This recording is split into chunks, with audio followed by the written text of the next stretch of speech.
अब है शिक्षा में गुणवत्ता।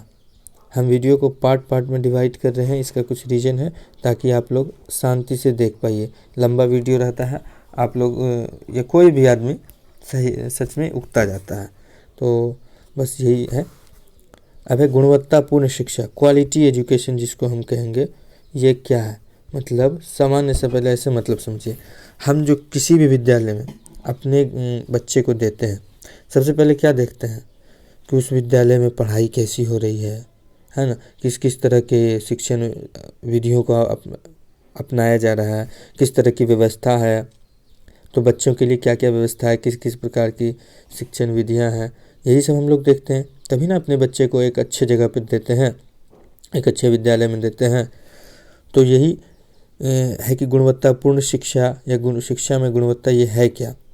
तो इस चीज़ को हम लोग लेंगे ज़मीनी स्तर से लेंगे, खास करके कहने का अर्थ है ज़मीनी स्तर से। कहने का मतलब कि शिक्षण विधि भी जो हमारा संरचना है, व्यवस्था है, विद्यालय व्यवस्था, वहाँ से लेकर के हम लोग टोटल इसका जो शिक्षण विधि वगैरह, पढ़ाने का तरीका या फिर शिक्षक का व्यवहार, ये सब टोटल को लेंगे हम लोग इसमें, ठीक ना। अब देखते हैं शिक्षा में गुणवत्ता क्या। सबसे पहले देखिए, गुणवत्तापूर्ण शिक्षा वही है जो छात्रों में खास करके जीविकोपार्जन के लिए जो उसको तैयार करेगा। जीविकोपार्जन के लिए उसको तैयार करे। तो सिर्फ इसमें यही नहीं है, क्योंकि बुनियादी शिक्षा भी तो यही कहती है कि बच्चों को ऐसा बनाया जाए जो कि बच्चे शुरू से ही अपने जीविकोपार्जन के लिए भी एक सहज रूप से तैयार रहे। बुनियादी शिक्षा इसी पर आधारित है। अब इसको पढ़ लेते। गुणवत्तापूर्ण शिक्षा वही है जो बालकों में योग्यता, क्षमता, कौशलों आदि का विकास कर सके तथा उनमें रुचि उत्पन्न कर सके। मतलब ऐसा हम उसके सामने माहौल बनाएंगे, ऐसा उसके सामने व्यवस्था रख देंगे कि वो ना चाहते हुए भी एकदम रुचिकर माहौल में स्वयं सीखे, साथ ही जीविकोपार्जन के लिए तैयार कर सके।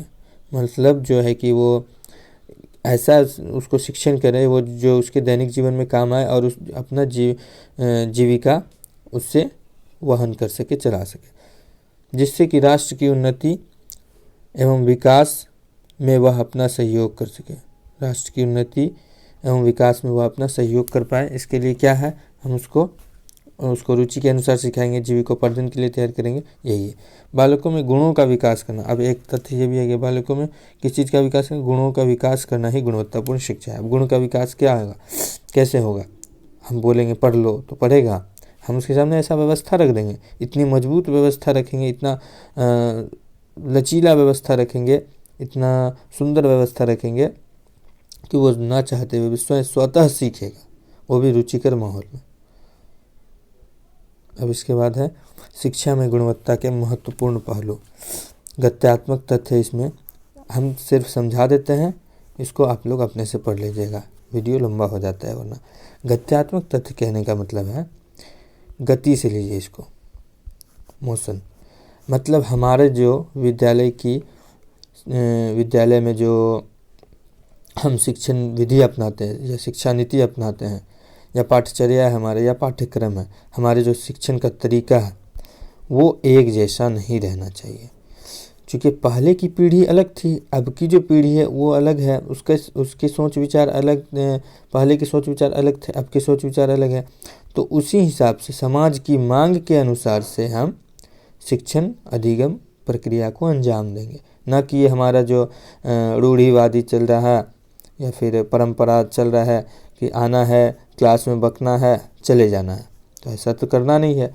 अब देख रहे हैं कि हम बच्चे खेल से सीख रहे हैं, तो हम अपने करिकुलम में चेंज करेंगे, खेल को शामिल करेंगे, खेल की वस्तुएं बच्चे के सामने देंगे, बैडमिंटन हो गया, कैरम हो गया, ये सब देंगे। तो अब बच्चा क्या है कि हम समाज के अनुसार देखें कि बच्चा इससे ज़्यादा सीख रहा है, खेल में ज़्यादा सीख रहा है। खास करके गणित जो है कि हम पॉइंट बोल देते हैं कि तुम्हारा इतना पॉइंट हुआ, तो गणित भी इस तरह से अच्छे से सीखा जा सकता है।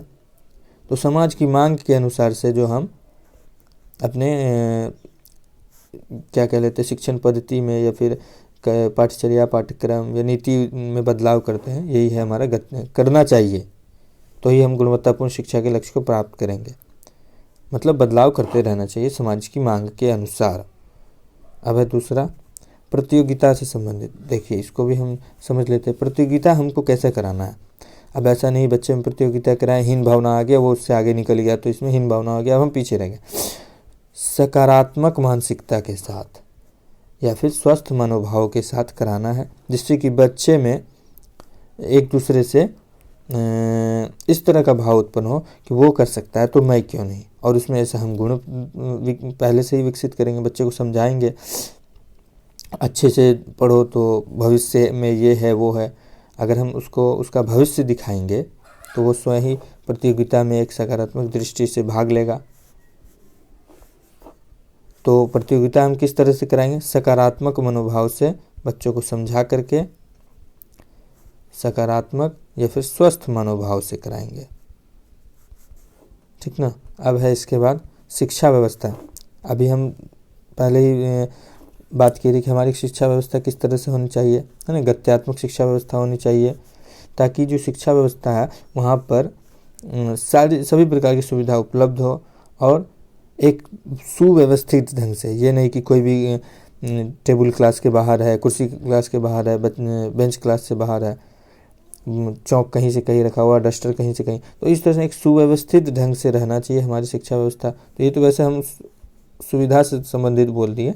शिक्षा व्यवस्था कहने का मतलब हम जैसे विद्यालय जितने भी बजे खुलता हो उसके थोड़ी देर बाद हम प्रार्थना कराते हैं, फिर क्लास में फर्स्ट घंटी लगती है, वर्ग शिक्षक जाते हैं। तो इस तरह से एक व्यवस्था हमारी चलती आ रही है।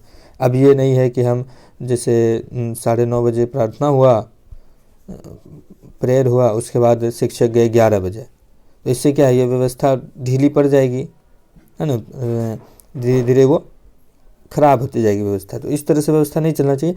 एक पैटर्न में, एक स्वरूप में यदि चलेगा तो फिर ठीक रहेगा। शिक्षा व्यवस्था अच्छा ठीक है, वो हो गया। अब इस तरह से रहेगा तो शिक्षक आएंगे, सुव्यवस्थित माहौल में देखेंगे तो बच्चा उसको सिर्फ पुश करेंगे थोड़ा सा, वो फटाक से सीख लेगा।